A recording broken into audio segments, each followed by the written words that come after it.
right. Hello, everyone. Welcome to Warrior Stories. My name is Susannah Clarke Taylor. Today is November 9th, 2022, and my guest today is Kristina Hahn from Virginia. Welcome, Kristina. Hi, Susannah. Thanks for having me. Of course, absolutely. So, Kristina, tell us a little bit about yourself and what makes you you. Sure. I grew up in Korea, came to the US when I was a teenager, and I've been a corporate lawyer for about 15 years. I no longer practice. I think the only lawyering I do is for my son. I moved around to various places, mainly in Europe, and came back to the US about 6 years ago because of my son. And my little trivia fact is that I swam in the Olympics many, many moons ago. And That's I always say amazing. that, my training and all that I did for swimming has been very, very helpful for my son, especially like physical therapy. So, Right, right, yeah. absolutely. So, which Olympics was it? Oh, this is gonna age me, but it was 1988, so many years ago. I was Awesome. 14, so you can do Wow. that. Yeah, That really is super young. amazing. So cool. So cool. Oh my gosh, that's epic. I've been talking to you now for several weeks, and it's fun what you learn about people. That's not a trivia fact that I had expected. So that's amazing. That's Oh really yeah, yeah. Water therapy, physical therapy, it's been great for me. I can do that for my son. so awesome. Okay, so that's a good segue. So tell us about the day that you knew that Kubi's life would not be what you expected it to be. I think it was more of a gradual thing. And I do remember when we got the blood test result that indicated, and we were living in Singapore at the time, saying that Kubi had this rare chromosome syndrome called Pallister-Killian, which is an extra chromosome number 12. But because it's a mosaicism in that extra chromosome exists in certain cells, but not in other cells, there is not much of a prognosis. Right. And frankly, we just weren't not in this space to even know what to expect. So I don't think there was ever a day when we said, oh, our life's going to change forever. We just didn't know. And I think, maybe looking back, we can see how drastically our lives have changed. I mean, if anything, I feel like the pandemic was really a turning point for us, because I was homeschooling. I started to homeschool my son. His name is Kubi. Mhm. Yeah, it's been much more of a gradual journey than kind of waking up and thinking, shoot, what's happened. Right. And so it sounds like you don't have, for example, so my daughter has Charge syndrome. And even though Charge syndrome is like autism or Down syndrome, where if, every child with the syndrome falls on a spectrum, I still can look to the Charge community to get ideas about what to expect. It's not universal. There are different things that some children with Charge experience that other children don't, but I do have a network of people I can turn to and say, what about this? What has been your experience? Am I correct that it sounds like maybe you don't necessarily have that, that his condition is so unique that you kind of are just figuring it out as you go? Yeah, that's right. And also, I have three kids, and Kubi is my second child. And with our first one, we were living in Spain, and I had been living abroad, for so long. There really isn't a community of mothers that I realized in the US. There's a whole community of moms whose kids are in NICU, for example. I Right. just didn't have any of that. So in Spain, we were in this little bubble of just my husband, myself, and my daughter. And she grew up very typically, so there was no challenge there. And then when we had Kubi in Singapore and Kubi was diagnosed, again, there wasn't really much of a community. So it's been navigating. And even when we did find like international Pallister-Killian Association, or I forget that there is a community, but it's not a super active one, mainly because, PKS, as it's known, is an underdiagnosed syndrome because it affects kids so differently. Right. But also, and I'm sure this is true for other sort of rare diseases, people process and experience that journey so differently. And I personally have not found that community, near me that I could really connect with. And it could just be a variety of things. The fact that I haven't lived in the U.S. for a long time, Right. and we have it's really a mixed bag family, and I also have a 3-year-old, so it's I'm just pulled in so many directions. So yeah. Right. Um, and that's something that I've noticed is that, disability affects all of us differently. We all have different educational backgrounds, we all have different socioeconomic backgrounds, we all have different levels of resources available to us. And what one family might experience with a child with disability could be completely different than what another family experiences. And even our emotional or our psychological backgrounds affects our experiences with Absolutely. children with disabilities. And so really for all of us it's different. And yet it's interesting because even though each of our individual experiences are so different, there is a universal sense of camaraderie, I think, that exists when you meet a family that has a child with disabilities, or even an adult with disabilities in your family. It is a unique experience that those on the outside of that experience really truly do not understand unless you have experienced it.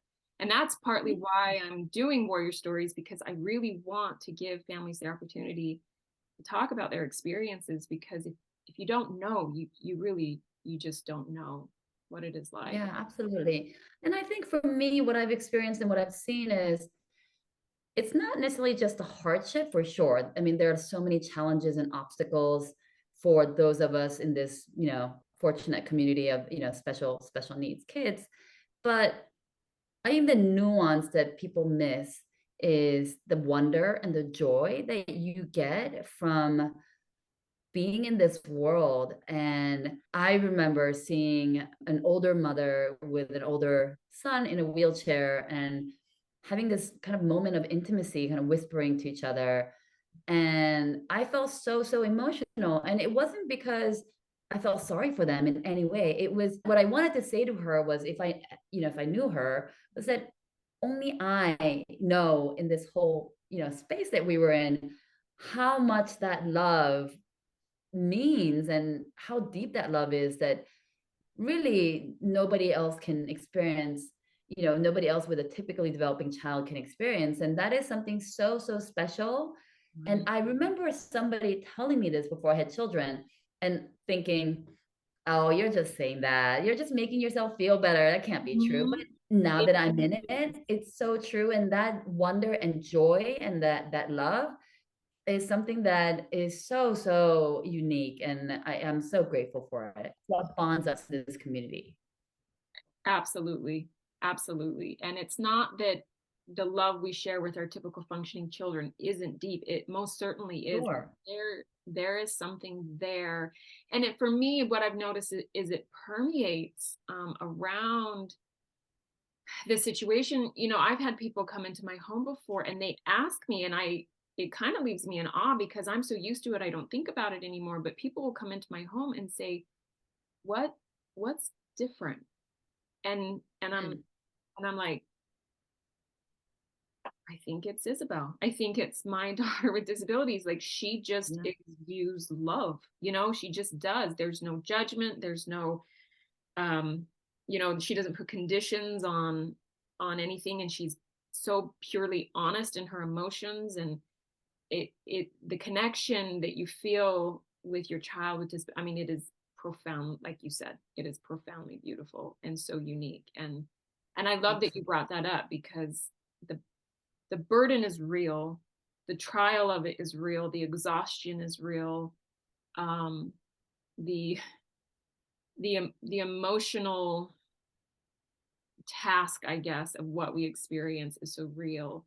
But on the flip side of that, it's profoundly beautiful, For sure. and I'm And let's so face it, grateful. it creates a lot of hilarious situations that we can laugh about. How many crazy conversations have we had? How many, like, this can't be real, like, It's situations have we been in. So there's a lot of material if you were actually a stand-up comic, if you yeah. wanted to take just the funny parts, right? And and I think this is the kind of person that I am. It's just that I can't help but see kind of bright side of things and funny side of things.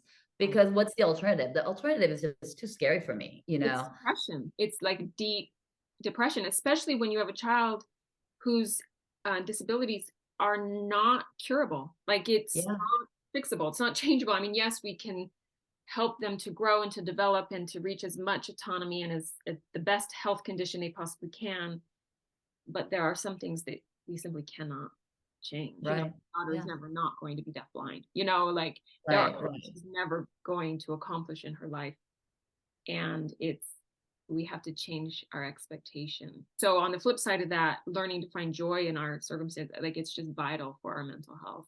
Yeah. And look, I think this is one of the wonderful things, right? That changing that perspective is that you really are faced with a choice of you can decide that you're going to be stuck in the what should have been, what could have been, what would have been, Right. or figure out what's the reality and change your expectations, right? I mean, I always say of all my three kids, I have the exact same expectation from them, which is that they realize their full potential. And Right. one could be a rocket scientist, one could be holding his cup independently, but they're equally of value to me as a parent, as a person. I mean, equally, joyous occasions if they're able to accomplish whatever they set out to be. The only difference for my typically developing two kids versus Kubi is I expect them to contribute positively to society, in a very proactive way.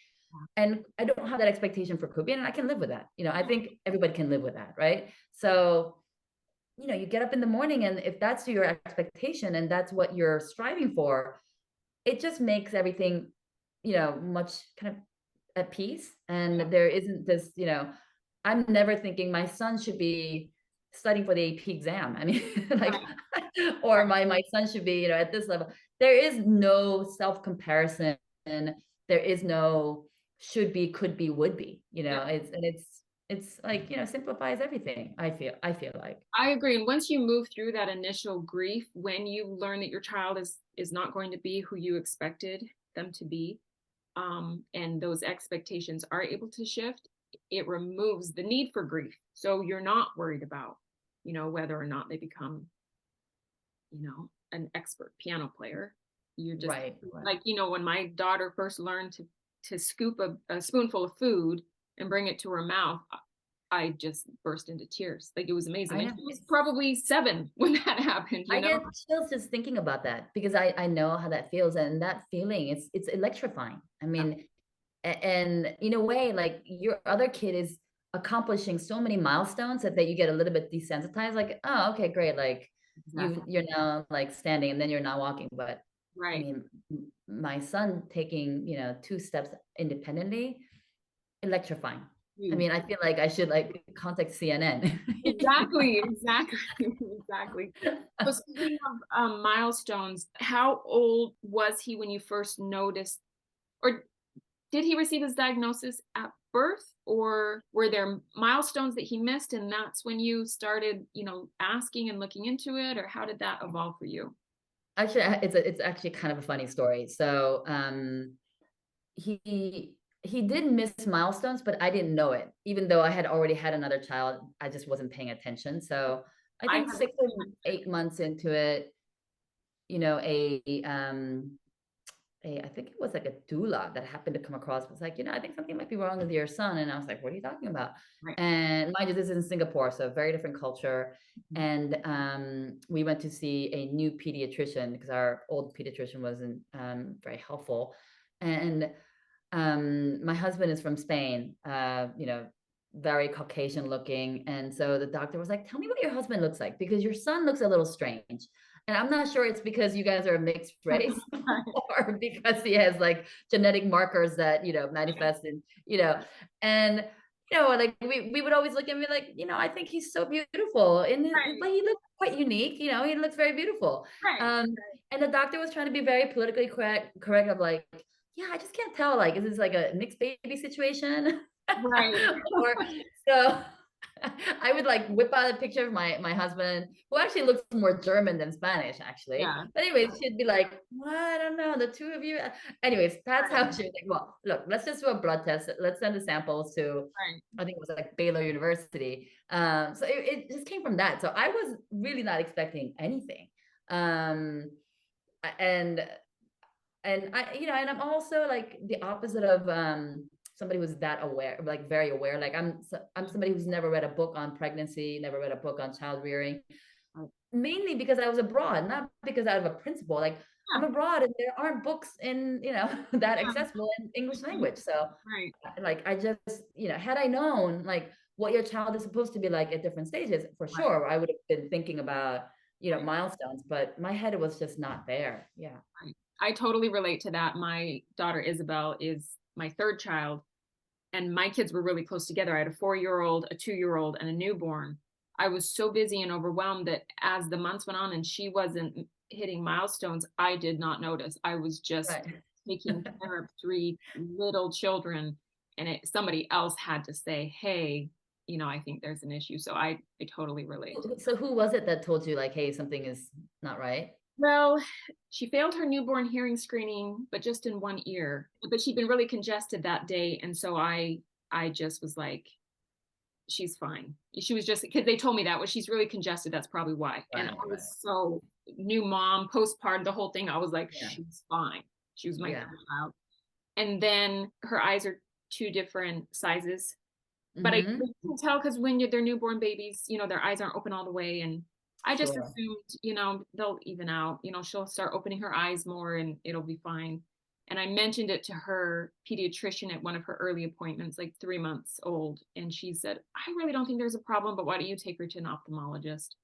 So I did, and he was the one. That was the moment. In fact, that's why it was September 14th, 2011 was for me the day that changed my life forever. And that's why, like, the email address I have attached to Warrior Stories is Warrior Stories 914, because September 14th Ah, was that's so the day that changed interesting. Yeah. my life forever. But that was the day that he did the whole exam. We were there for several hours, and then he sat down very somberly and said, I hate to be the one to tell you this, but your daughter cannot see. And so that Mm, was like, oh my gosh, that was the moment for me. mm, Um, but it was as we were visiting specialists after that that they started pointing things out, like, have you noticed that she can't lift her head? And I thought, I feel silly. She's 4 months old. She should be able to lift her head, but you're yeah. right. And, I had just been so bogged down by all of the daily to-dos with 3 very small children. I I hadn't really noticed that she wasn't hitting those milestones. And so anyway, so that's how it Yeah, I mean, was for us. it's like similar, right? And I think also the other part is you have this like wonder about you, like, wow, this little baby he's so Right, beautiful. Like you're so in love with this baby. You right. don't immediately start like, okay, is he lifting his head? Like you just don't think in Just those terms. assume. I don't know if this is the right word, like so forgiving about whatever happens, right? Like it just even, and I remember actually after he was diagnosed, we came to the US to go to a hospital that had a geneticist who he was the only one who had any sort of experience with this particular syndrome. He actually told us like it'd be okay if you wanted to give him up for adoption. And I remember thinking like, what is he talking about? Like I wasn't even offended. Like I'm not sure why you're saying that because I've got this like amazingly beautiful baby. Like Right. I think he's amazing. Why And would yeah, so it was as if he said, the sky is purple. I mean, I walked out of there thinking it was only later that I thought, oh my gosh, what a jerk. But it yeah, it didn't even right. occur to me. He's just the most beautiful baby. And I can't imagine that there's anything wrong, like that I need to fault him for in that mode. And it's great, but it's also, I wish I was a little bit more objective, like, okay, yeah, like he has hearing loss. Let's Right. what do we do about it? Or he Right. might not be, seeing. I didn't know that he had a vision issue for like 2, 3 years down the road because he has a cortical vision impairment. Ophthalmologists can't tell off the bat. Okay. So, so I wasn't like, okay, like here's his diagnosis. Let's go and do all these research. I was just still in that kind of the postpartum, like I'm in love with this baby mode for, so long, Well, and we have blinders, like a little bit as Yeah. mothers, like we are so in love with our child, it doesn't occur to us that there's anything Yeah. wrong. And the truth is, and this is something that I've come to, you know, yes, diagnoses are real, and yes, disabilities are real, and all the things that go into that. But there isn't actually anything wrong, right? Yeah. I mean, Yeah. we don't actually have to fix our children. And that was a Right. shift for Right. me, because in the beginning, when they were recommending all the therapies and I was taking her to all of these different things, I realized that in a lot of ways I needed to back off of that, because I was Sure. in the this is how you fix your child mode.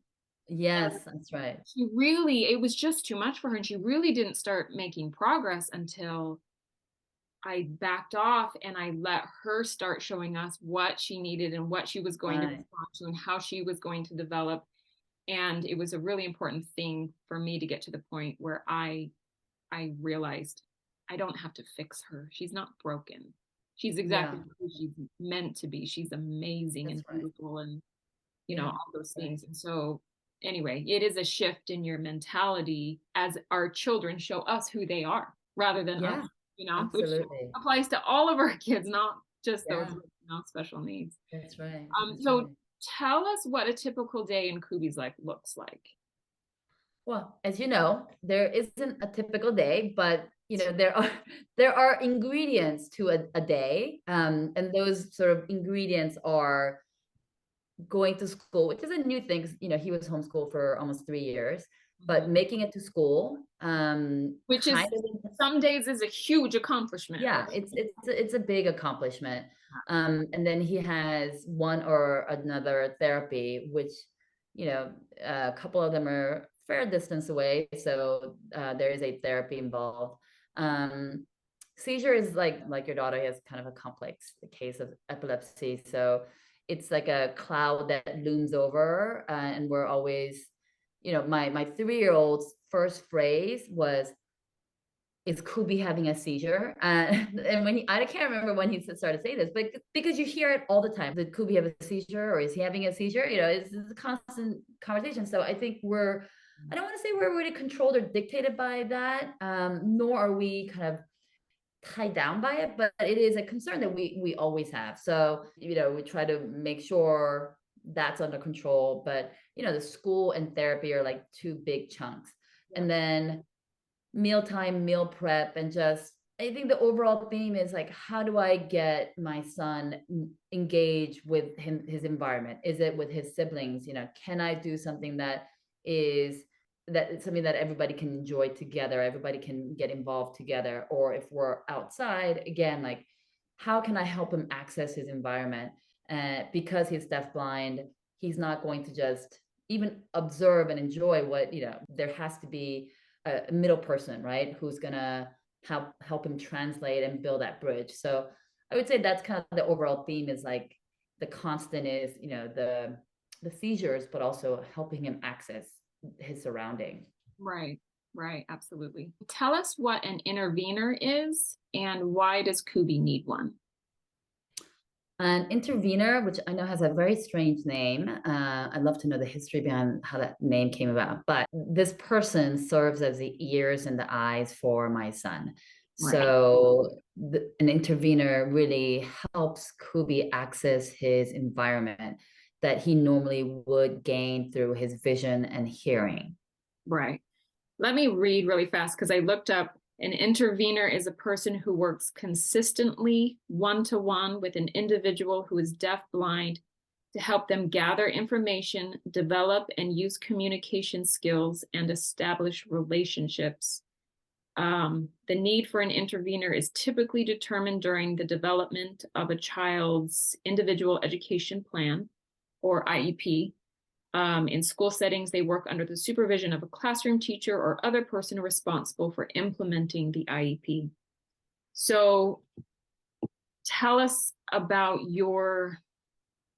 sounds like kind of an epic battle to get Kubi an intervener, because clearly for children who are deafblind, this is an essential part of FAPE. Which is, for those that don't know what that is, it's free, appropriate public education.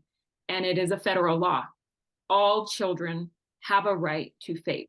And children who are deafblind, what some people from the outside looking in on, special education might not realize is that there are services that are specific for those who are deaf, and there are services that are specific for those who are blind. But children who have both of those disabilities, children who are deaf blind, they have unique challenges that are different than a child who might just be deaf or just be blind. And so, like you said, an intervener acts as the eyes and ears of a child and helps them access their environment and be able to communicate and develop relationships. And they're essential for the welfare of children who are deaf blind. And so it's important that we get our school systems on board, and get some of this legislation like the Cogswell-Macy Act passed, so that interveners are required. Like, the support of them in the school system is federally required, because right now that's what we're up against. That is not in place right now, and that battle's been going on for over 30 years. Yes, so it's exactly. not something that is a new thing. And I want to step back and say, being deaf blind isn't, I read this somewhere, which I thought was really brilliant. It's not deaf plus blind, but that it's deaf times blind.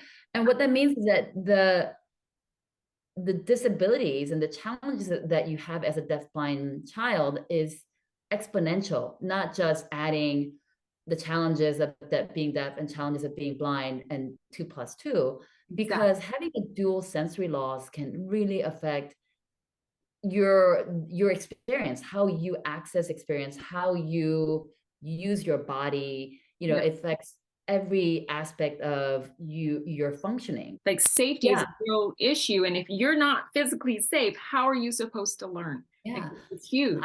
I think that misunderstanding is kind of the genesis of where people, administrators in school, especially those who are involved in school policies, have ended up, because they're like, well, you're deafblind, so like we can give you deaf services or we can give you blind services. And the other path that the school has taken is, well, are you really deafblind? And we spent 2 years actually trying to get Kubi categorized as deafblind, because that's a step before you can even ask for an intervener. And I know that the school, well, I know what the school was thinking, right? Like, if we cannot categorize you as this low incidence situation of deafblind, like, then we don't have to deal with the intervener. They get to provide less legally. Yeah. Right. So for 2 years, the school would say we would have an school-based audiologist who had never seen Kubi, who'd never met Kubi, claimed that Kubi had water in his ears that was causing a temporary hearing loss. And his hearing loss, he's had this hearing loss since birth.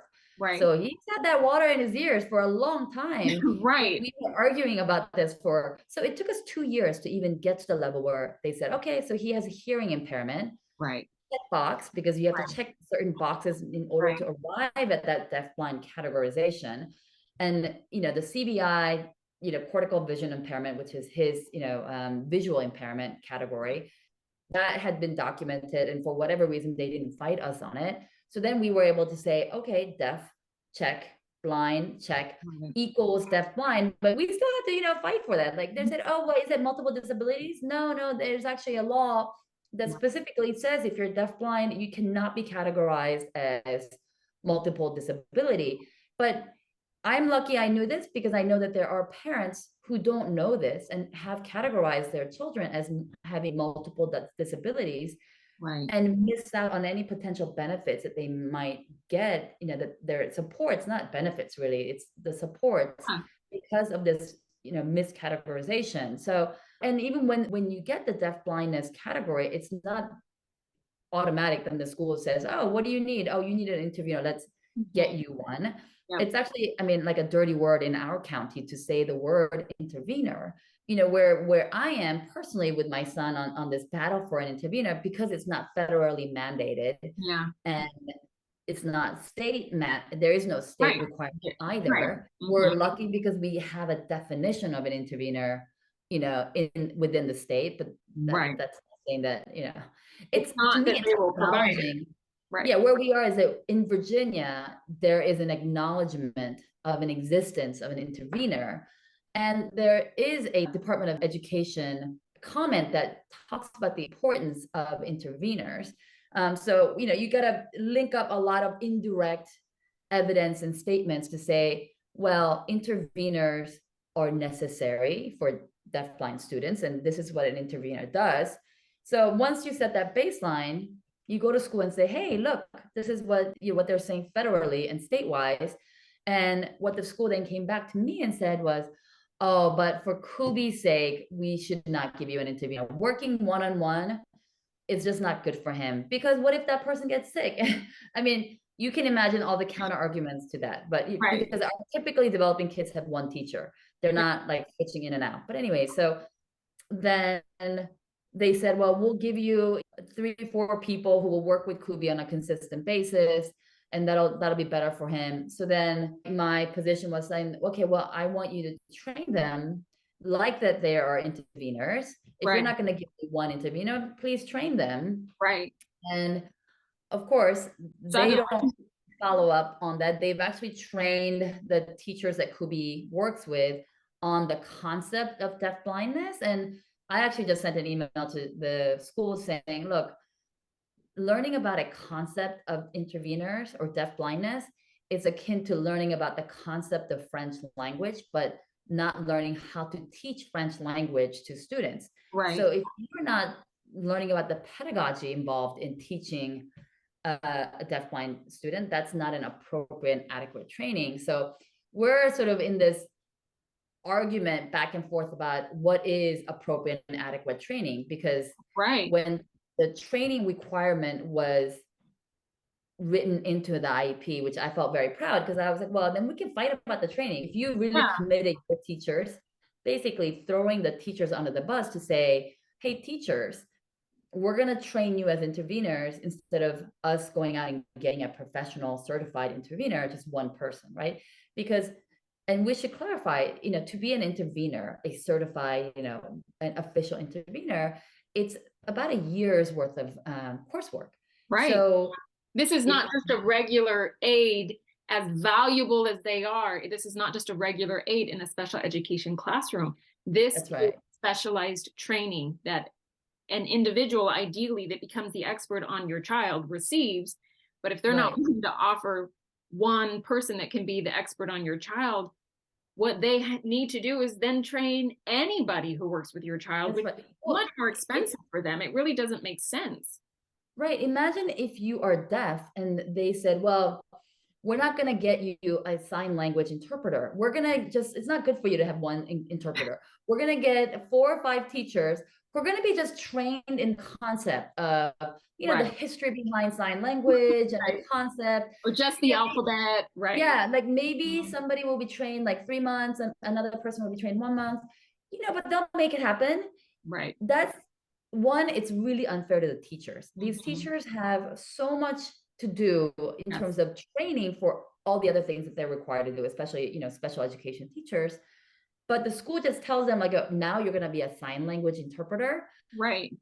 And go to it because you're going to need to do the training. Right. And then to the deaf student, they say, well, they don't quite speak your language, but they know the alphabet. So maybe they'll say like AAA or whatever else. So, I mean, the analogies are endless, right? I mean, it's comical. It is comical. The logic behind it. Yeah. And what the school's response when I give them, these counter arguments is, well, Ms. Han, we will just have to agree to disagree.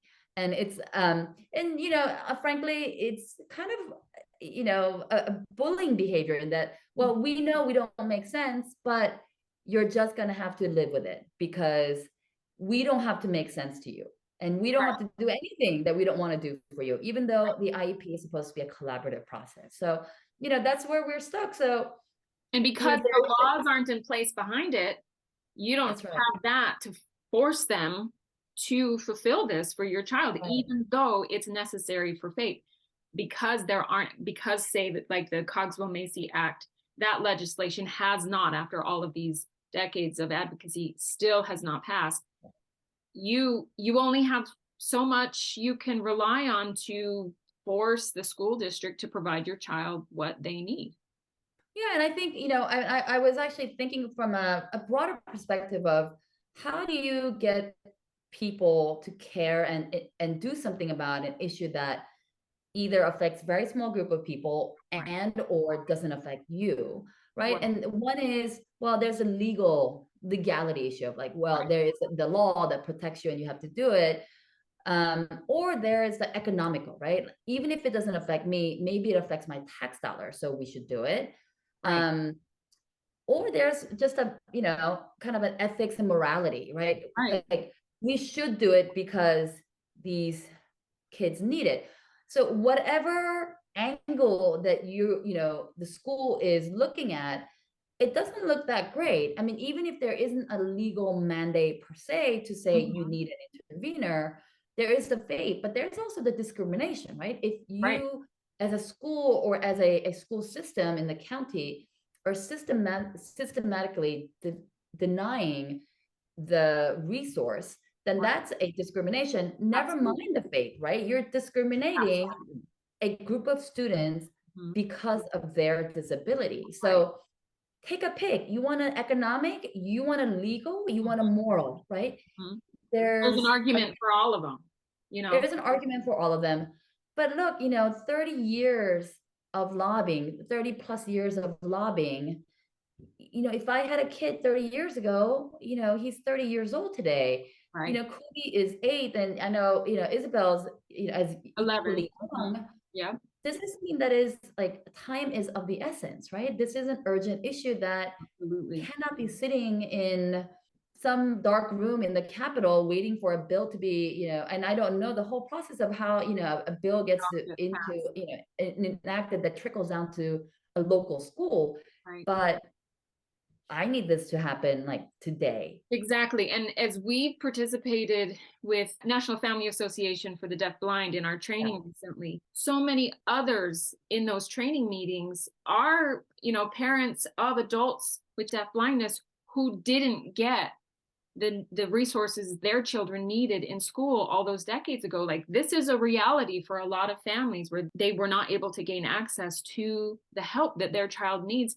It was really moving to me that they are still in this battle and they know that their own children are not the people that will be benefiting from it. It is, Right.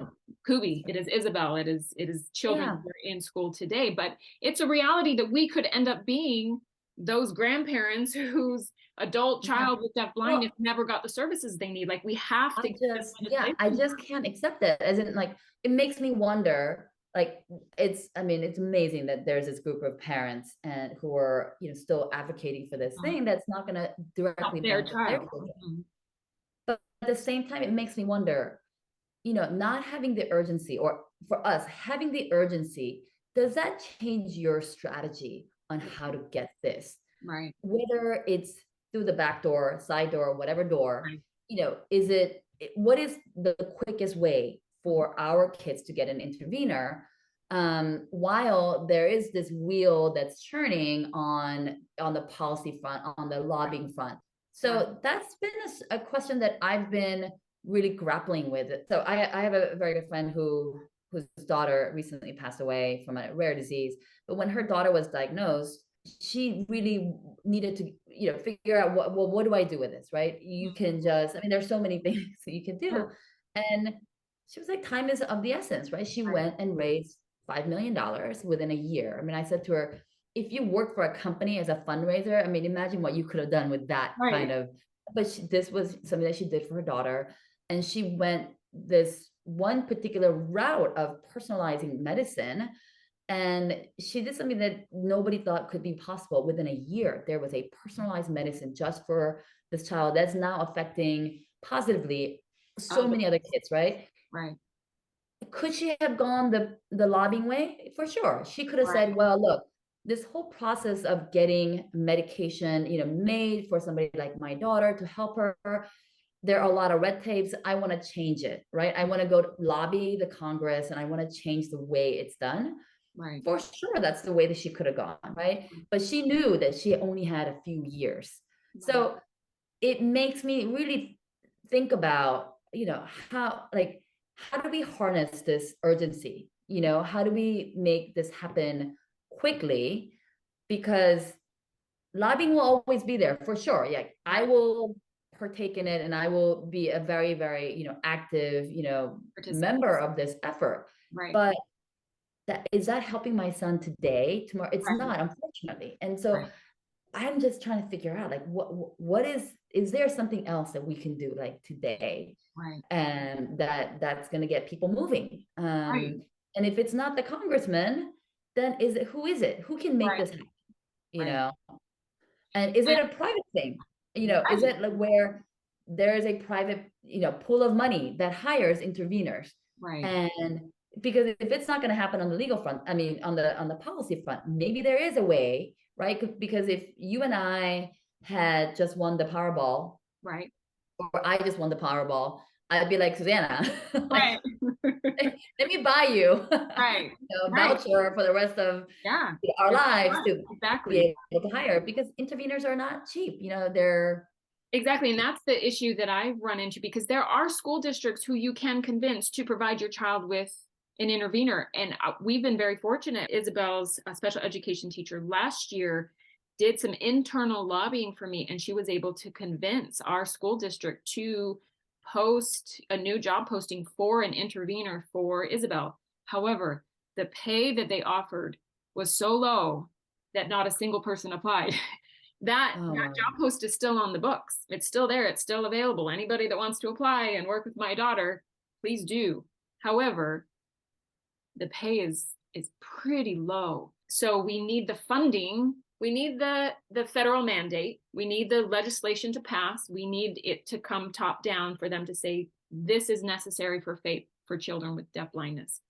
And then we need the funding to become available for when the school districts post these jobs. There needs to be enough money there for qualified people to apply for these positions. Otherwise, it doesn't matter what legislation got passed. Our children still are not going absolutely. to have the interveners they need, because people simply are not going to apply for these positions when they could go work for Amazon or Target or any of these other Right. companies and make more money than they would working with our children in the schools.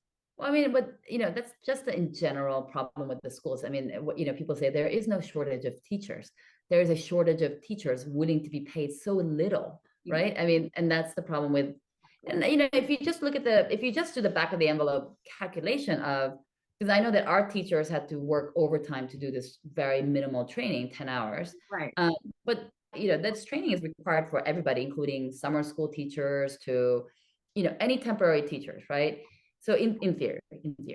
So Right. if you add up the resources that you need to expend on training the teachers, if you were to do it, at an adequate and appropriate level, I wonder how the economics would compare. Because the main reason that we do an IEP meeting with 18 people in our team every other week is for this particular issue. I mean, the amount of time that's wasted, the amount of money that's wasted, paying teachers overtime for this. And, I would be surprised if it's any less than hiring an intervener. So, doing the calculation, of course, the school then says, well, we just won't train the teachers, nor will we provide you with an intervener. Like, we'll just get away with whatever we can. And and I don't want to vilify teachers or schools, right? Like, we have a different goal, right? Right. Parents, we have a particular need for our student that we want to get, and the school is trying to provide kind of, serve the average, right? So their perspective is very different, and trying to figure out a meeting point where they feel like they're getting something that suits their, their needs, and meets their job description, that also pleases the parents. Because at the moment, they make the parents feel like we're asking for a supplemental, something that is like really a luxury, not a necessity. So yeah, I mean, just trying to think outside the box on this, right? What can we do? And if you look at the Down syndrome community, if you look at the autism community, they had a hugely powerful lobbying. um they were a force, right? That's why there are like two separate autism classes in each school. How is it that autism kids have amazing amount of resources, And, I'd just be curious, like studying how they were able to Right. get from point A to B. Is there anything that we can tease out and pick up? And of course, our community is so small. So, Smaller, and that's one thing that will always work against us. However, it doesn't mean we can't take those lessons learned by, say, the autism community or the Down syndrome community and apply them successfully to this uphill climb that we're engaged in. Like there has right, to be a way to get our children what they need within the system, or like you said, think outside the box and bring in outside ideas and resources. right. That's the hard thing. At the end of this long conversation, I kind of feel like we both look at each other and say, Yeah. don't know. Like I don't know what the answer is. All I know Mm, is we need change to happen for our kids. mm, We need it yeah. to come, like you said, on all these different fronts. We need this legislation to pass. Like we need Yeah. those who are in positions of power to pass legislation that supports the deafblind community. We need the Cogswell-Macy Act to pass. We need school districts to provide FAPE, and interveners for the deafblind community is part of FAPE. Like it is That's right. necessary for them to gain access to Yeah. their Yeah. education. Yeah. It just is. It already is federal law. It's just the specific details of the federal law that we're Mm, battling over. Us convincing them this is necessary for our children to have the education that they need. mm, mm. So I think the more we speak up, the more we speak out, the Yeah. more And, part of it is just awareness. Like people just don't exactly, know, you know. exactly, exactly. And that's part of our advocacy. There's policy change, which is such an important part of advocacy. But then there's also just the grassroots education. If the general public doesn't know or doesn't have the opportunity to connect with people that are in this battle for these specific issues, then they don't know. They don't understand how important this is. And if we can grow the awareness from the bottom up, then Hmm. it will help the legislative change come Yeah. from I the mean, I top. was thinking, how do we think about, is there a different way of thinking about this? And I was looking into like, how did transgender community get so much awareness, right? And it's become a political issue, even though, I mean, if you look at kind of how many, kids, right, Right. are kind of Also, impacted by this right, issue. also a small community, but Oh, like on a again, much bigger level, like yes, Black Lives Matter and this idea of allyship, right? Like how do we get kind of the majority mhm. involved in a very minority issue? That's what we're contending with, I right? think it's doing exactly what we're doing right now. I think it's talking about the issues and then sharing this with as many people as we can in Yeah. order to educate widespread and helping people understand just how difficult it makes our lives and the lives of our children when they don't have what they need. And that that's across the board for any community that are facing their individual challenges, minority communities or whatever, whether it's Black Lives Matter or transgender issues or, whatever it may be. It's making people aware that there's a need, there's a problem, and you know what, even if this doesn't directly affect you, we could really use your support because Yeah. our children need this. And Yeah. that's why we do what we do. That's why we speak up Right. and speak out. Right. Right. Right. So fingers crossed. I mean, I'm not giving up. I'm just getting started. So I know, exactly. I know. Before we close, was there anything else you wanted to share about Kubi, or any final ask, or any final, like if you could snap your fingers and change the world in any specific way, in what way do you want the world to change? I think, one main thing is that kids like ours are people that you engage with, not just stand back and feel sorry for Yes. or be viewed as just having this performative value. You see on social media of some person with a disability who climbed, I don't know, Mount Kilimanjaro, and everybody gives like 20,000 likes, and it's this Right. viral video. Token That's it. rather than a person. Yeah, like that's it. I mean, I don't. need my child to have people react to him in this, oh wow, you're an amazing mom, like what an amazing kid. I don't need any of that. Just engage with my son, learn to communicate with kids like, or people like our children, Right. as another human being who happens to communicate in a very different way, just the way that we communicate with babies who give you as little sort of a feedback to you, or somebody who speaks a foreign language that you become fast friends with, even though you don't share a common language. So I would just like people to kind of see this community as just another community to engage with and be part of your life, not just a kind of a separate bubble that they live in, and either the system will take care of them or somebody else will take care of them.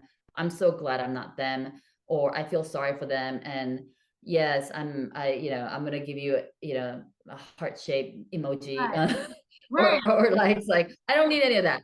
I Yeah, need you to understand this is part of our lives, all of our lives. This is a kind of a collective society on that have an inclusive society, right? Have kids with all the different abilities and all different ways of communicating and interacting with each other. So that's the change that I would make. absolutely. I couldn't have said it better myself. Christina, thank Great. you so much for coming on Thank you Warrior so much for having me, Stories. Susanna. This is an And amazing project. I'm so honored to be part of it. Thank you. absolutely. And for those who are watching, anybody who may benefit from sharing your story on Warrior Stories, please contact me. Again, my name is Susannah Clarke Taylor, and I can be reached at warriorstories914 at gmail.com. Thanks so much. Thank you.